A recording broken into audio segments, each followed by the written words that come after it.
All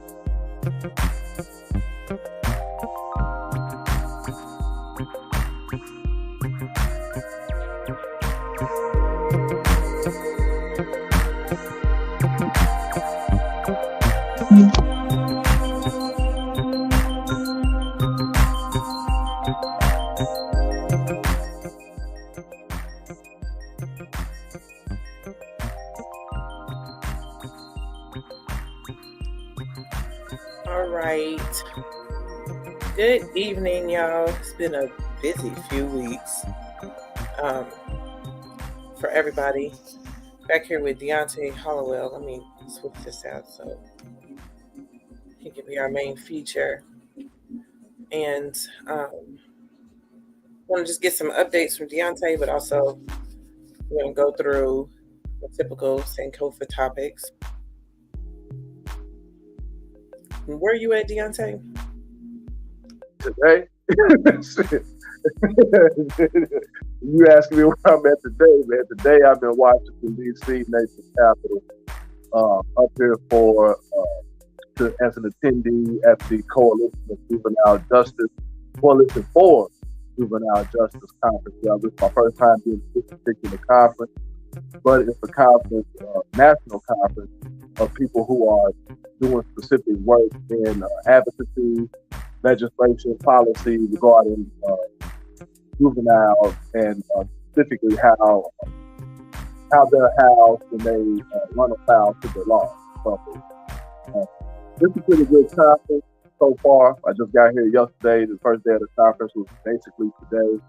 I've been to workshops that have been pretty dope. Two of the workshops I chose to go to were put on by high school students, actually, that are working in restorative practices and trying to advocate for those. One specific group, I'll tell you real quick, was a group of high school students that had SROs basically kicked out of their school. Student resource officer. Is it student resource officer? What does the S stand for? But anyway, those students have done a pretty fine job of identifying some of the problems that the SROs in their high schools have. I think Des Moines has 5 high schools. And so I think the way it was set up is that each high school had an SRO attached to it. And that ended up producing 500 and something complaints within a year. And of those 500 odd complaints, 68% of those complaints came against African American students. And so, of course, they saw that as an issue. The students themselves did. And African Americans make up, I think, like 20-some-odd% of Des Moines, where Latinx folks make up another 20 or some percent. And so the minority, quote unquote, students are not acting as though they're minorities. They're acting as though they expect justice and equality and equity within that system. And they're fighting for that. They're doing a very good job. So I wanted to just shout out them with that program. 2 weeks ago, I was up in Minneapolis, Minnesota, and I was able to visit the location where George Floyd was murdered, and also the location of a tribute basically to other people who were murdered by the hands of police or while in police custody. And so they have some really nice grassroots organizing going on up in Minneapolis. The organizers are actually taking over what used to be a gas station across the street from the corner store where Floyd was killed. And so they are doing nothing but organizing there. They have 3 or 4 other locations, even within that same square on that same block, where people are organizing and or where Black commerce, economic commerce is welcome. So, like you said, it's been a busy couple of weeks, but glad to be back and really right on time, really. No, absolutely. And shout out to our folks in Des Moines. We're also a part of Police Free Schools, being one of the places that actually did get SROs out of schools. which does prompt our state legislators to find ways to move them right back in. And so we do know that this year they have made a law that told us that we had to, because we were one of the a few states that did not have SRO. I mean, few counties that did not have SROs there. I do want to clear that up. That there were several other counties who one can't afford it because they didn't put any funds toward a budget for people to take on this extra a tentative measure, all because we got the police out of schools. Um, the action that accompanies that is restorative justice. And I feel like we should probably talk about that because there's been some complaints at JCPS, but if you don't follow the protocols, if you don't practice exactly what restorative justice is, it isn't just when a child gets in trouble, it's also proactive. It's also really something that you do beforehand. Can like we ask children how they're doing today and not just as a part of your job of like line leader assignment duties? Um, and are we checking in deeply with these kids now that we're in this pandemic sense? They're seeing things happen in their neighborhoods that they've never seen before, and everyone is affected by the uprising of 2020. So um, that's another piece to that. I also have been away every month until July. I go to bold training for directors and leads, and it is Semitic, pretty much institute, but also political education around Free to Land. And so it's been so yummy to meet other Free to Land um, folks, and we intend to free the land by any means necessary. So, what you got today, Deontay? Um, for today, I'm talking about something I know nothing about. I love it. I'm hoping that other people have questions or comments and things that will kind of put me up on game. Research I've done, but I don't think that it's exhaustive. I know it's not. But today's topic, for what it's worth, is law enforcement and social media engagement. I think somebody had come up with this idea to talk about it, and I found it pretty funny because I know absolutely nothing about social media, but I do know something about law enforcement. And so, and I feel like maybe the fact that I don't know a lot about social media puts me in a position to ask questions that maybe sound dumb or what have you, uninformed, but I am dumb and uninformed when it comes to social media. And so I don't mind being educated about it. But what we're going to do today is kind of talk about the history of social media and police and law enforcement engaging in social media. And I do have some questions that I would like to pose. Hopefully, someone out there will be able to entertain some of these questions. So, what I found, and again, if what I found is not correct or inaccurate in some way, I'm totally cool with accepting that. But what I found is that social media has been around since about 1995. Um, I've looked at two social media applications that were created around that time. Classmates being one, wasn't very successful, and then another one called 6 Degrees. I had never heard of either one of these before, but I think that one started in '97. I was in high school, so I just could imagine what it was like to have social media back when I was in high school. That probably wouldn't have worked for people my age back then, but people have been using these social media networks online to stay connected with each other for a couple of decades now, almost 30 years. But really, from what I've seen, the credit for creating this social media boom that we are witnessing now comes from the 2003 advent of something I was on, or what used to be on, which was MySpace. And so I remember MySpace. That was the first social media I remember. And I think I may have had a MySpace page for a week or two. I didn't know how to operate it, and then there it was. But in the meantime, obviously, movements to defeat police violence and the murder of black people by the hands of police have been around since modern policing was developed. And it's the collision of these two worlds, social media and policing, that we're here to talk about today. Um, and I think that this phenomenon in the United States has created much dialogue. And even if it hasn't, I think there's room for a lot of dialogue regarding this topic, especially amongst people who live in communities where police violence is a major issue. What did Chantrine say? Shout out to Black Planet. Man, please.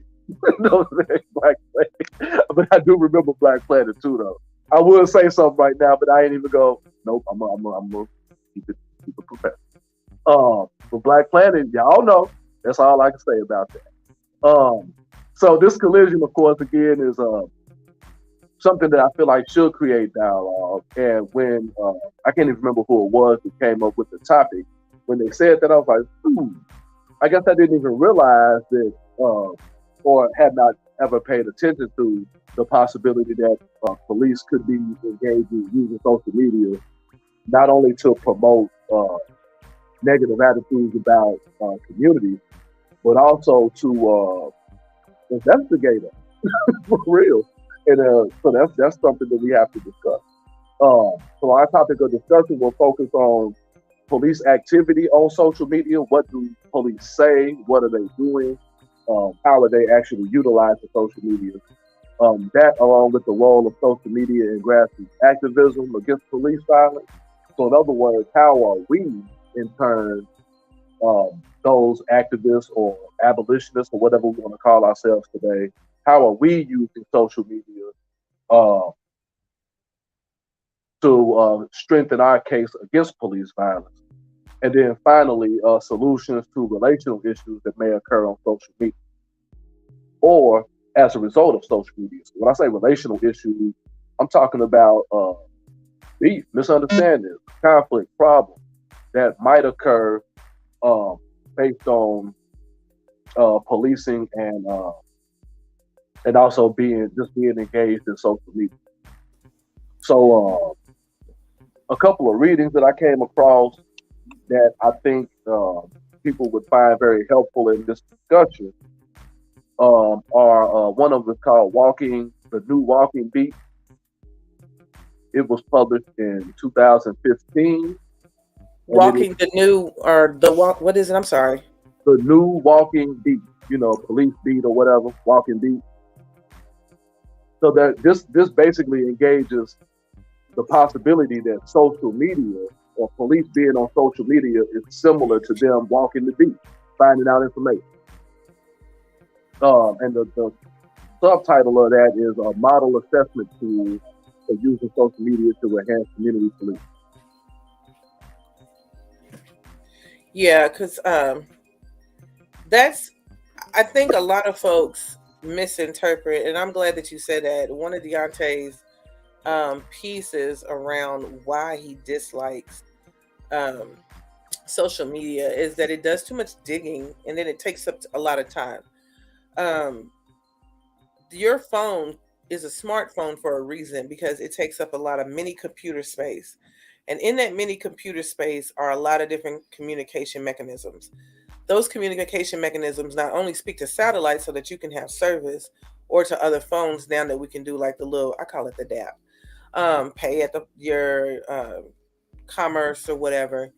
It also is there so that they can spy on you. So a while back, and I always like to get my let me do it on my phone because I feel like I'm gonna always knock off the website. Let me see, when Edward Snowden and we start our security training for cybersecurity out with this conversation. Um, went to go work. Damn, it's been since 2013. It's almost 10 years now. Went to go work at the National Security Agency, NSA. Everybody's always like, yo, FBI agent. Nah, they don't need FBI agents if you open up a whole nother agency to make sure to spy on you. So as he began his contract there at the NSA, he noticed that they weren't only just looking for security issues, they were looking at everything. They were looking at everything. So your laptop, your cell phone, they were looking and listening and reading your emails and everything. Apple Watch. Hey, especially them.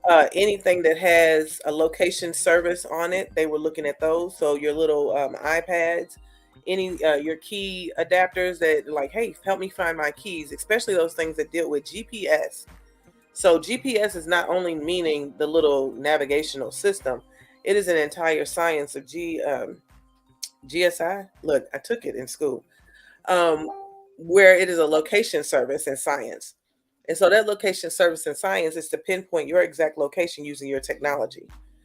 Um, a lot of times during like really fervent moments around police violence, but not only that, other things that we talk about with the government, you're pinging the entire time with your location. Your location is always on. And all somebody has to do is hack your phone to find out exactly where you are.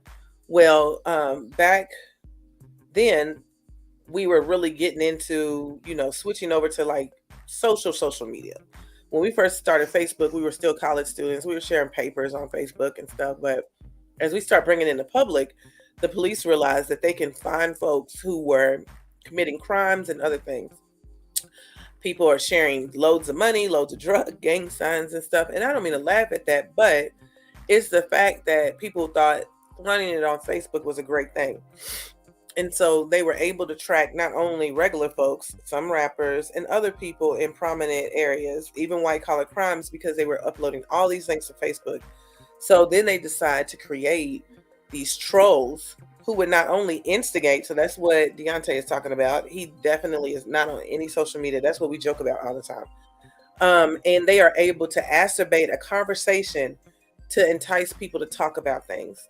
One of the most recent pieces over activism is that Milwaukee has found out that their police force has an entire task force that has been watching their activists. Memphis found out several years ago. And recently, the most interesting detail locally was the fact that former LMPD officer and murderer of Breonna Taylor, Jonathan Mattingly, was able to put out information around Quintez Brown and his accused crime before it was able to get out from the police and on media. In his comments, in his threads, and I wish I had some young person that could have made it a video so that we could show you exactly what it looked like. In the thread, and you can find it on his page. He still got up his police uniform. Baby is really disillusioned. In his thread are these trolls that are having a conversation, blasting information from Quintez's social media pages. So that's the other piece that Deontay is talking about. And I think hearing it from somebody who's not on social media gives people the perspective. You're issuing out your personal grievances. You're issuing out, a lot of different intimate ideas, even, angry ideas, paranoid ideas that are being put out on social media. And of course, everybody on social media is not your friend. And I don't just mean like to my, I mean, that's the name of Facebook to even interact with somebody else. Did you friend them? Did you follow them? Twitter and Instagram. No, nobody's following you. And so if your friends know your information, then these people can know your information too. They put that together to create profiles so they can search people. When they do interrogations, they're called risk assessment tools. And so all of this analyzation goes into whether or not they can make sure that somebody has a criminal background or not. And those people study those things. They were able to go ahead. You fine. I was gonna say that kind of brings me to because I had some questions that I had, and it brings me to my first question, which was, what social media sites are most often used by police? Because you talked about Mattingly. What was that on? Twitter, Facebook, Instagram, TikTok, MySpace? What was he on? I put myself on mute. And because Deontay is not on social media, he doesn't even know that MySpace got changed. No, it's okay because I want to bring it up. I knew that now. I knew did that. You? Okay. I didn't know if you did or not because I swear you'd be shocked to see it because you like, oh, we ain't got the little blinky lights. So he did it on Twitter. And the reason why he did that on Twitter is because Twitter has a way larger vantage point. You don't have to only talk to the people who follow you. You can talk to so many other people because many people follow you and they can see like this thread of all their different friends whenever they post. So you only have two options. You have an option to post directly to somebody in their DMs, or you have an option to post on your page. And that's it. That's all you got. It goes into a public feed after that, which is the part that Deontay doesn't like because everybody sees your shit. Of course, you can adjust that to whoever you want to see it. Some people put it on lock so only their friends can see it, but it is out there and it's very much public. QAnon is another large white supremacist group who is using social media and the different tools that people have been using to just gather and have a special interest to share their widely crazy ass views. And so they are being hemmed up now because of the insurrection and who has been leading what type of narrative. I think what a lot of people don't understand when you analyze social media, they are looking for trends in certain ways that people are saying stuff. This is the reason why we have CRT laws. CRT did not exist, not before all this other shit. It did not exist before it got in QAnon. Once it got I'm a Black Studies professor. I'm like, well, what? I never even heard of it before. Do you understand me? And now everybody runs after it because you see these white supremacists talking about it, but it didn't even exist before then. And then as soon as it got in there, it rises up in trending, and then the rest of them start picking it up. And then you started picking it up. Black people Yeah. started picking this up and start thinking, oh my God, this means we can't talk about this. No, critical race theory is a race theory that they created. Yeah, They but they didn't come out of Black Studies, that's for sure. at all. They created it back in the 1700s when they were studying what they are now saying and actually saying. What are they calling that? Racial elimination? Mm-hmm. Yeah. Racial banishment, whatever you want to call it. They took people from like India, Australia, South Africa, and kept raping them and mixing them until they could say that this is how many generations it took to eliminate black people from the race. That is a real thing. They then started schools, Stellenbosch in Australia. They sent this out through their armies. And then this is where we start seeing that new age of raping and pillaging closer towards the end of the 1700s, which does lead to the end of enslavement eventually, but not because of that. Industrialization still. I'm not erasing that. But yeah. So that book, and what I was going to do, and I'm going to talk about a couple of different books and studies and stuff, and then but in that I'll ask a couple of questions. But the new Walking Beat is again 2015 William Costello, and he basically discusses interesting ways to assess police's use of social media pertaining specifically to community police. So again, he's looking at police or looking at social media as a potential walking beat of advocacy, if you will, if it's used correctly for community policing. And so he's looking at that in basically three kind of ways. One, describing it as ideal components for effective social media campaigns, but also the study focuses specifically on Austin, Texas, and the Austin Police Department, providing recommendations based on their assessment. So, when you talk about like campaigns in the context of community policing, the other question I had is, can social media actually endorse or be a place where we can endorse and practice community policing? And I mean real police. Say it one more time for me. Yeah. Can social media be a place where we engage in and actually practice and train people for community policing? And if so, what social media site would be best for that? I understand what you said about Twitter also. So if I had to have social media, it would be Twitter. Why did I write that there? So yeah, how can social media, or how can social media be used to advocate for and practice community policing? I'm almost finished. Because I'll tell you what I think. If nobody out there wants to say anything, I look at if there was let's say there was a group of youngsters who were engaging with each other via Facebook, and let's just say they were in one way or another running afoul to the law. Well, as you said, the police would be on to that if they were doing that on social media.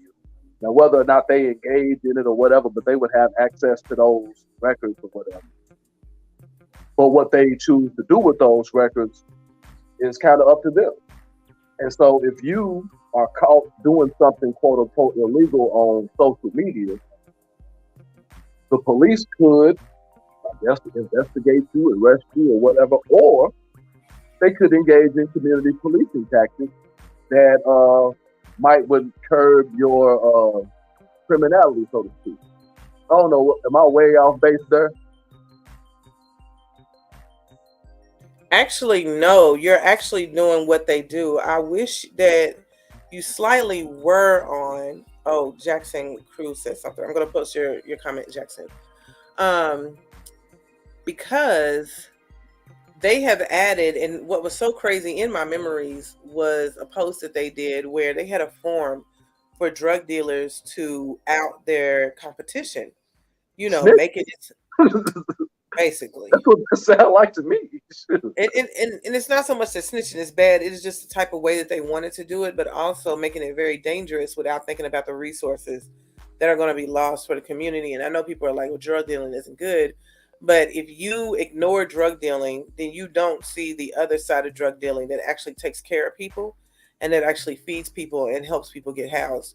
And I know people don't think that that happens, especially with a lot of these people who have entered in just to, get the money and guns and want to do violence. That didn't always take place, but they had a form, and on this form was just like, are you tired of the competition? I mean, it's just really cheesy. Are you tired of the competition taking your money? What's their name? Where do they live at? What's their address? What's their mama name? And in a sense, that is essentially the RAT tool, the risk assessment tool, that they bring people in and ask them questions without them knowing that they are outing somebody. So people aren't rats. There's a particular type of method that they use to get information from people. Similarly, the way that they do online.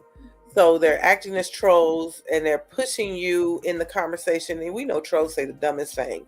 Reagan was the best president ever. That's going to emotionally charge somebody to say something dumb. And people are going to continue arguing with these people, which is why I tell people, please stop arguing with trolls, because you don't know if they're paid, they're a real person or whatever. And it's taking up your time to argue with somebody who really absolutely doesn't even care. And so you shouldn't either. But I do see it in a way where they have sabotaged a few people to get the things that they've needed, especially things that are going down in Chicago with the way people have been using social media to, kill people live and stuff.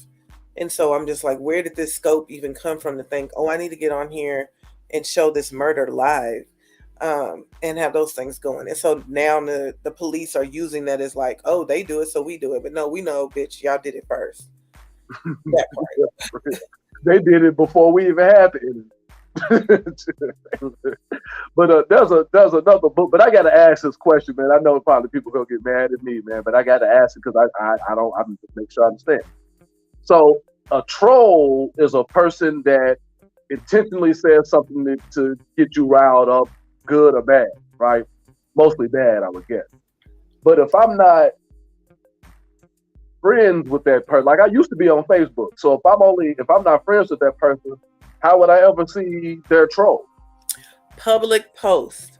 So the police post things, news stations post stuff. Now you got all these businesses that are on Facebook. At the time when Facebook first started, it was really just college students, y'all. So it's not, if you hadn't been on there, you don't know that it's very publicized now.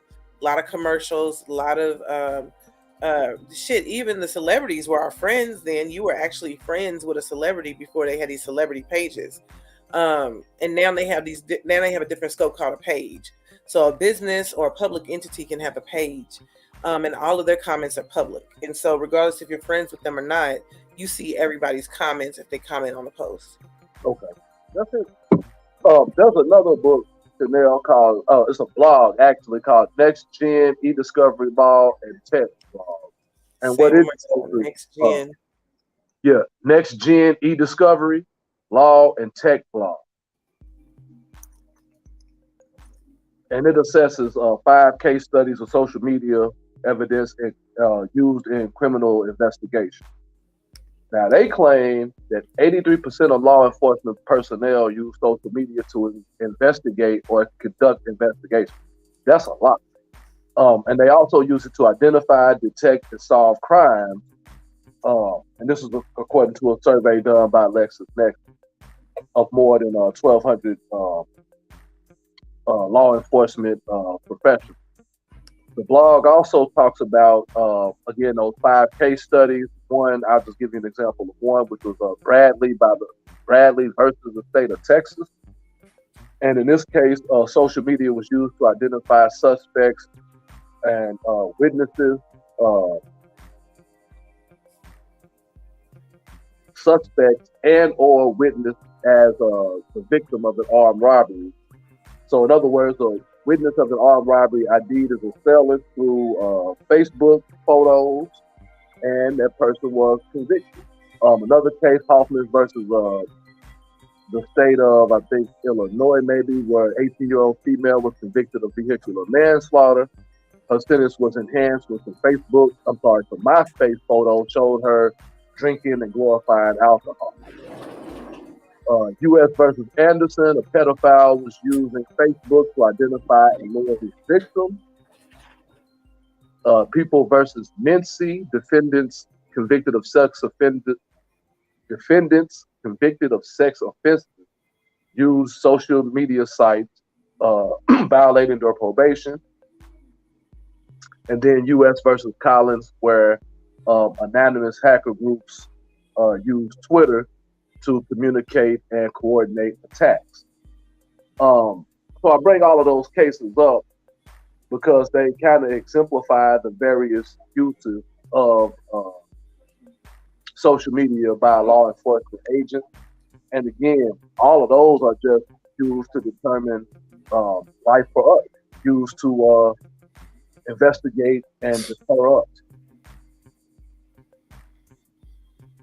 There was another site, Government Computer News, where it's a government site that covers technology, tools, and tactics that are used to give police IT support.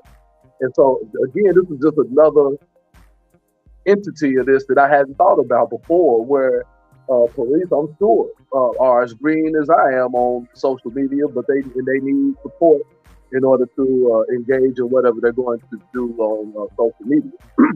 The site recommends that police departments implement policies for the use of text messages and social media, and that should include clear rules that describe who's permitted to use text and social media, what types of information can be sent out using text and social media, and an overview of organizational devices or the device ownership policy. So, in other words, they feel like certain officers or certain agents should be able to use text messages and social media, others should not.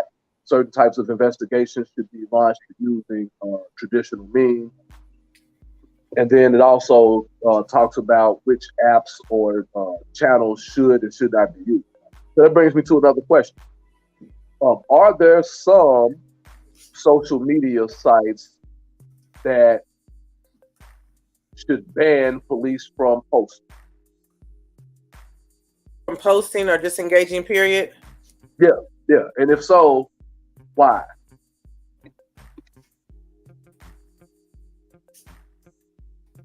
Okay, I gotta get it up. I have to post it right now, and then I'm sending it in the comments. And then on the flip side of that, um, should there be social media sites that are just for police or just for police activity, or in other words, if there's a should there be a place that you could go strictly if you wanted to be involved in police activity or engage in community policing or whatever the situation may be? I think one, if police know that they have to have any type of limitation to some or a few or certain criteria of officers, why are they even, on social media to do investigation?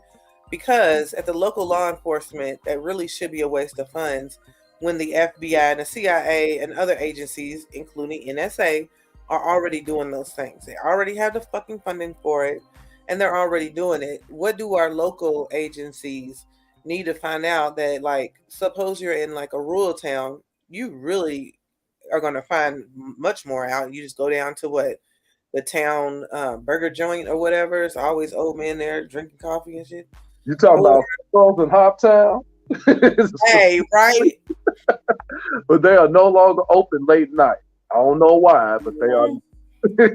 And it was so cute. I hated that. Um, or shit like 28th Street McDonald's where the old dudes sit at.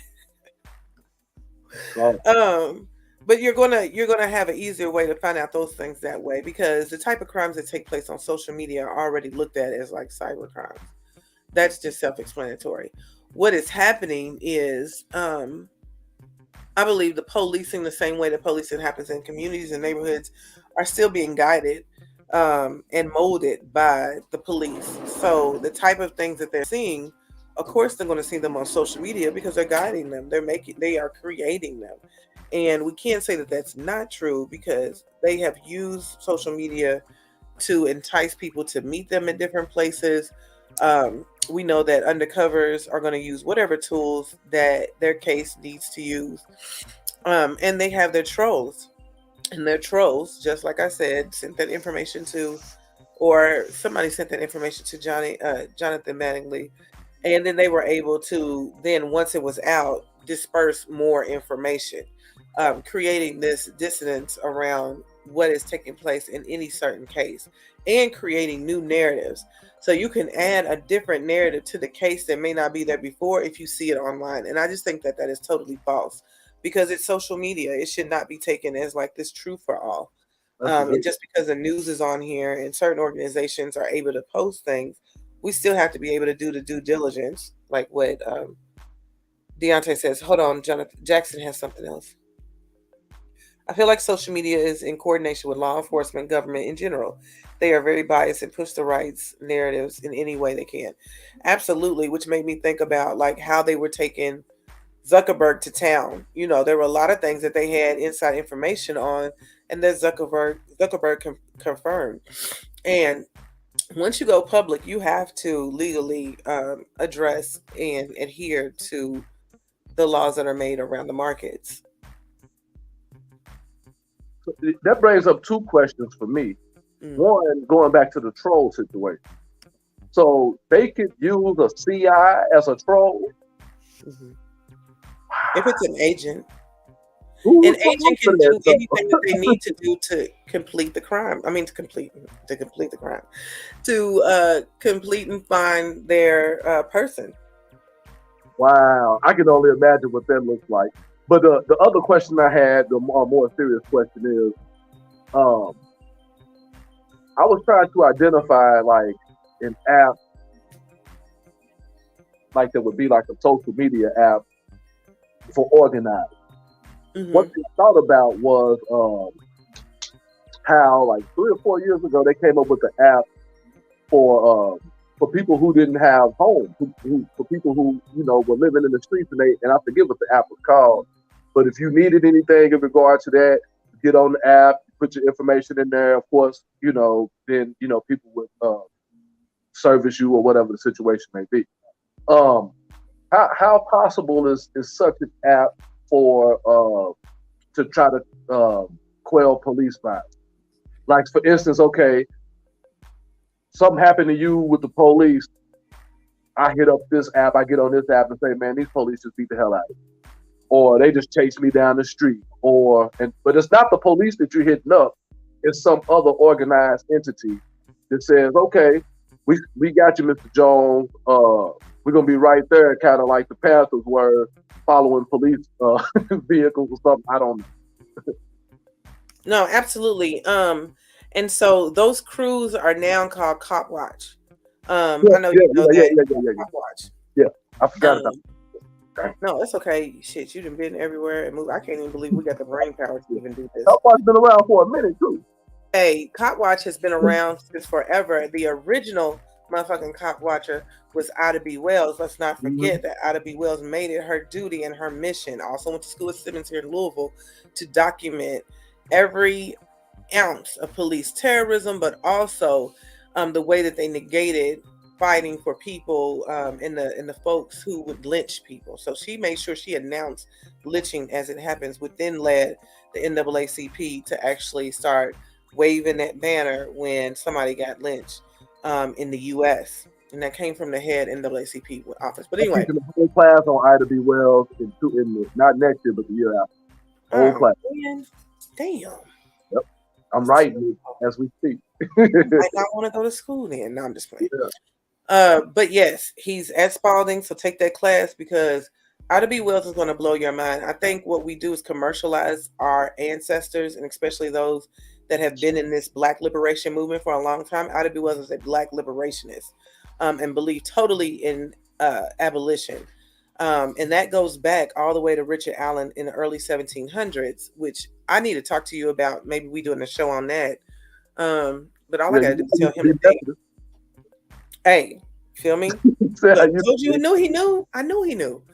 Um, there are some apps that people are using and in slight little pieces of application. So ACLU actually, if we want to start at the top, made sure that they had a link and a site that if something was happening to you, it would automatically start recording, and you could stop recording, and it would go into their database.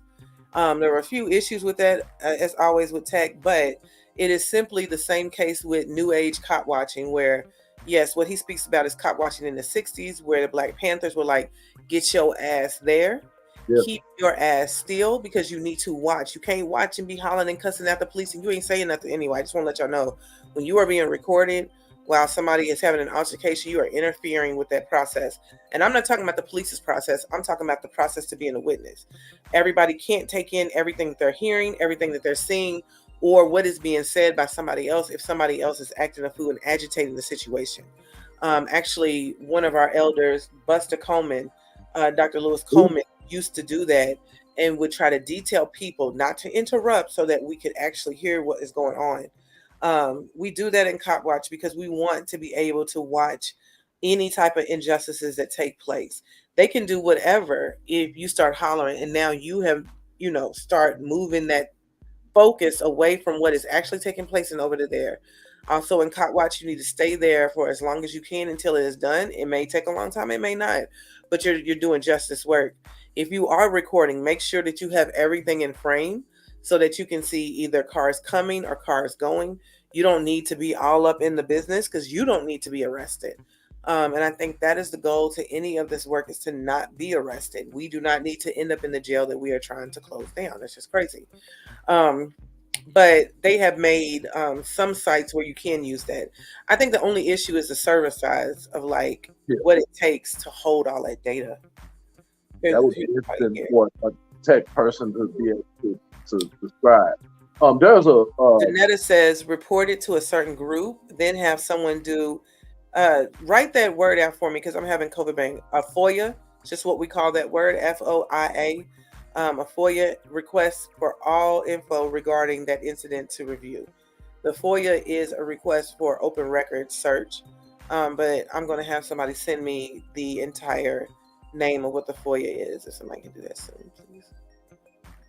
There's another little text that I found pretty interesting. It's called the Social Media Guidebook for Law Enforcement Agencies, and it discusses strategies for effective community engagement.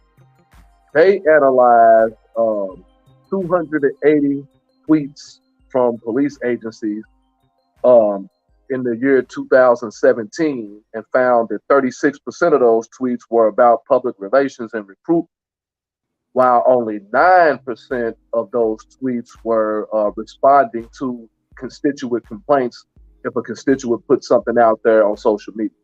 I think we got, Freedom of Information Act. Yeah, I got it. Yeah. Also, other uses of Twitter were for retweets, weather and traffic and crime. Content of these tweets were categorized as text only, external links, or photos or videos. So they just kind of break down the various dimensions of how those things work out. So that one is called the Social Media Guidebook for Law Enforcement Agencies, and that was published in 2019. Another question I have, I got like 2 or 3 more. I know we kind of out of time here, but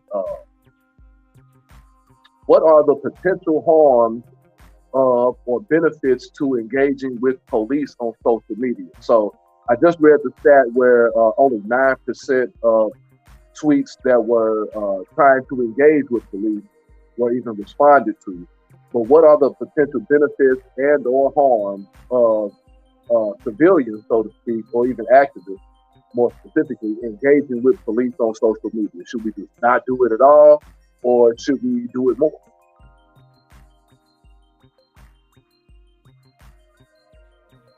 I'm so glad I was on mute. I'm choking. So it has shown to be very harmful to engage with police on social media. Hold on. It's ginger ale because I'm sick, but I need the Sprite to knock it out. Um, because, like I said, they are gathering information and have the means, the ways and means, the money, so it's part of defund, to store all information that they see and piece it together as they want to. They know that we are very much enslaved to social media for immediate gratification. We get immediate news from any background. We can say whatever we need to say immediately, and that is it. And so it is gratifying, even in a harmful way, to put out harmful things and create a new narrative. Um, we have engaged with them, especially when they have done these things, not carelessly listing the wrong addresses, voicing their opinions around certain crimes and whatnot. Like I said, about utilizing social media to have people turn in their competition and stuff. And then just trying to make law enforcement this really fun looking place. And I think people really forget that law enforcement do have standard operating procedures. Um, Deontay just read off a few when he was talking about the last book that was detailing what they recommended that police do, and they recommend them to do those things because they had already created harm. We have seen where an officer here has gotten some type of punishment. I really forgot, and I wish I had it, for interacting and naming harm to protesters on social media. And so at any time, it is not an okay way to like engage with social media. I know they want to give kids socks and toys and shit for Christmas, but that's just a way to appease you and keep you in the loop around making police officers your friend while they investigate your friends list once you comment on that post. Okay. So, last thing, um, we've been talking about police using social media to investigate us. What about the people's use of social media to investigate police crimes against citizens?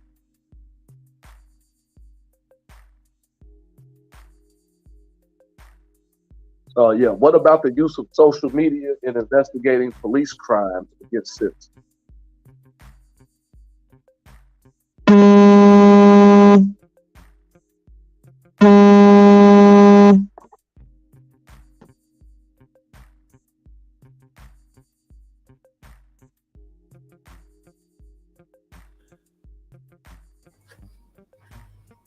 Okay.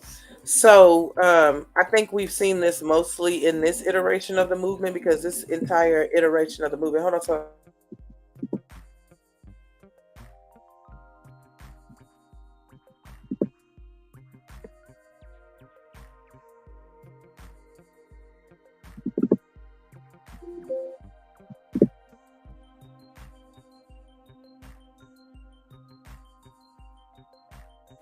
somebody turn the TV up.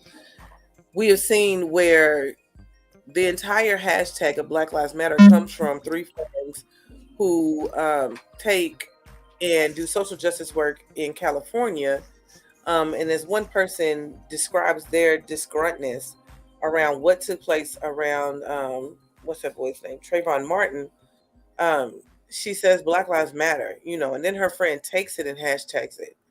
And so history is then made. And so Black Lives Matter hashtag goes out everywhere. And then you start seeing chapters pop up. And I think that is the most exuberant way that we have seen the entire movement around fighting police terrorism take place. And there hasn't been one since. In that movement, you do see the hashtag of names of people who have been murdered or victimized by the police, including the justice for such and such. You also see ways that, due to a case, you can have amplification of the different details that happened because of that case and use it as social justice narratives. So when we make a graphic, we put those details in there and then push them out.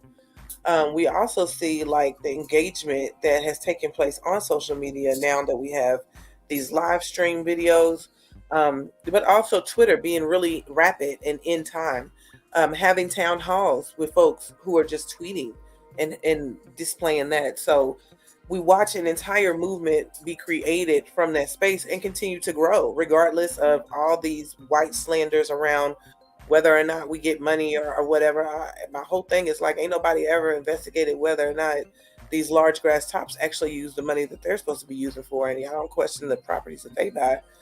Um, so I think it's really interesting, like how much this is moving along and causing more trolls. Like to tear us down, they have to cause more trolls, and because Black Lives Matter exists, you have the entire QAnon and the Trump emphasis to try to backtrack and try to attack what it is that we have built. I mean, he built an entire empire around white supremacy on Twitter.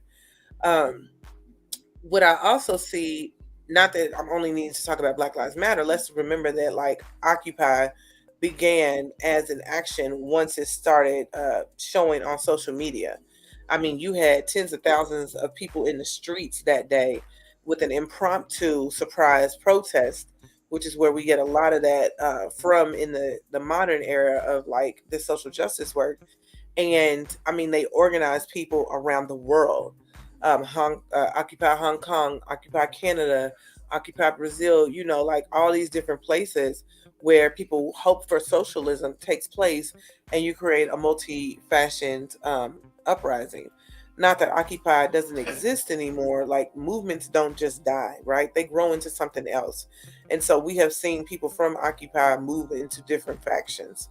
And I think that's been a beautiful thing about it because it was supposed to be instantaneously. We wish it had shut down the nation, but you Yeah, and know, it could be like that because I mean, the quicker you get in and out of the movement, or not in and out of it, but switch it up and do new stuff, you become hard to target. sorry. But Absolutely. yeah, that's all I have. I'm hoping that some people out there in the cyberspace world have some questions or some comments for us to end on. Yeah, they definitely been engaged Yep. and commenting. So I like that. That was good.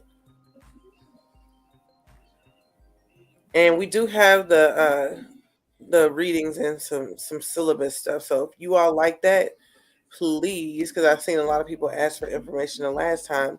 It'd be so helpful if you make sure you email Deontay. Where did I put the little email at? Don't tell me I Yeah, erased it. Deontay Hollowell at MSN.com. I didn't No want you to big say your names, real no gimmicks, no email. tricks, no I did. underscores, or none of that. I did not want you to say your real email on this Oh, public. my bad. Hit me up too. Okay. Wait I'll till give you you start more. getting happy.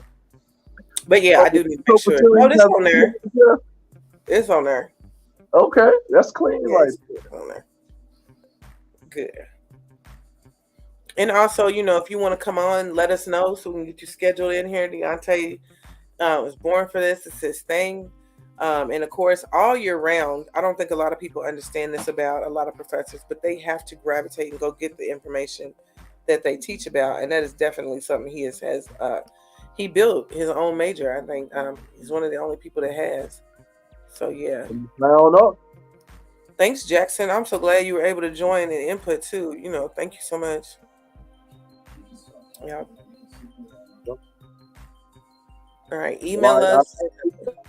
What we got? be We back got to do next the week. elders. If anybody has suggestions, because the last session we're gonna do is gonna be intergenerational, Hmm. and so if anybody has any suggestions on any elders that would be interested and available, and they don't have to live in Louisville, we catch them on signs or whatnot. Let us know and give us some information about how to reach out to them because we want to get some real informed and experienced people on that. Awesome. I put it in the link. I mean, I put it on the comments so it went out to all the spaces. Can't wait to hear who y'all want to send in. You can also inbox the pages or the social media pages. We'll find it. Thank you so much. I appreciate you, Janelle. I know I'm saying that. Yeah. I was